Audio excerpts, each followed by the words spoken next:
الرحمن الرحیم. السلام علیکم ورحمت الله وبرکاته. زه یم ستاسو ورور ستاسو ملګری امیر بادر او ما سره ناست دي زما ملګرو. ډیر خلک به تپوس کوي یا به حیران چې دا مسافران به مسافري څنګه تیروي او په مسافرۍ کې اختر څنګه وي. نو الحمدلله موږ خو ډیر زیات خوشحاله یو ځکه چې موږ په دې مسافرۍ کې خپل همزول خپل یاران خپل دوستان لرو او ښه جګري یاران دي. الحمدلله زمونږ چې څومره مسافري ده ډیر ښکلې او ډیر په عزت یو بل سره ژوند تیرو او ډیر زیات خوشحاله یو.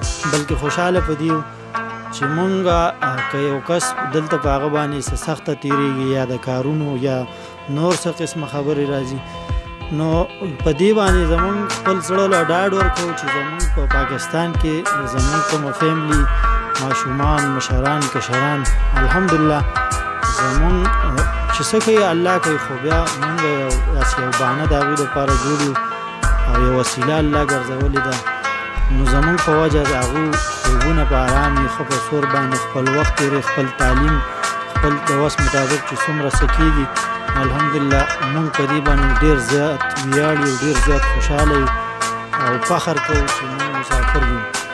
مسافري خو هسې وایي چې د دوزخ د نښو نه یو نښه ده خو که څوک یې په ځان باندې اسانۍ نو ډېره اسانه ده ډېره مزیداره ده ځکه چې انسان په دنیا کې د څه مقصد دپاره جوړ دی پیدا دی او هغه مقصد زمونږ مسلماني ده. الحمدلله مونږ مسلمانان یو او د الله هر یو حکم په خپل ټیم باندې پوره کول دا د مسلمان یو نښه ده یو نشان دی. نو زمونږ د مسافرو چې مونږ د خپل زړه دپاره د تسکین کومه سلسله کومه کوشش کوو زمونږ به کوشش دا چې مونږ د خپل لمونځ او اودس په ټیم باندې کوو د جمع د لمونځ کوشش کوو او د خپل فیملی دپاره هر قسمه کوشش د هغه که د مال دی او که د خپل جان دی هر څه دي د هغې کوشش کوو.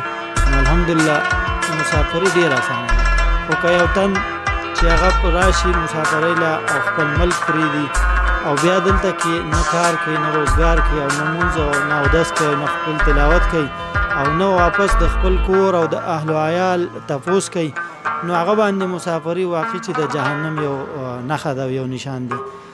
دغې باره کې ما تاسو سره یو څو خبرې شیر کړئ.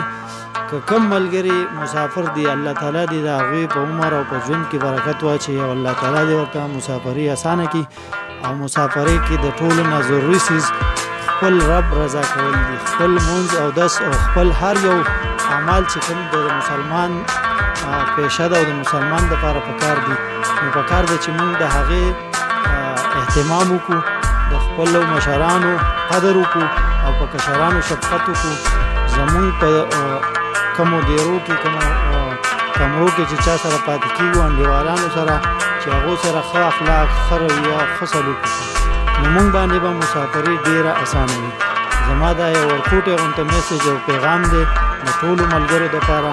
الله دې وکړي چې زمونږ ژوند او زمونږ مقصد الله کامیاب موږ په خپل مقصد کې کامیاب کړي او د خپل ملک او د خپلو فیملیز دپاره ښه کردار ادا کړي. جزاک الله.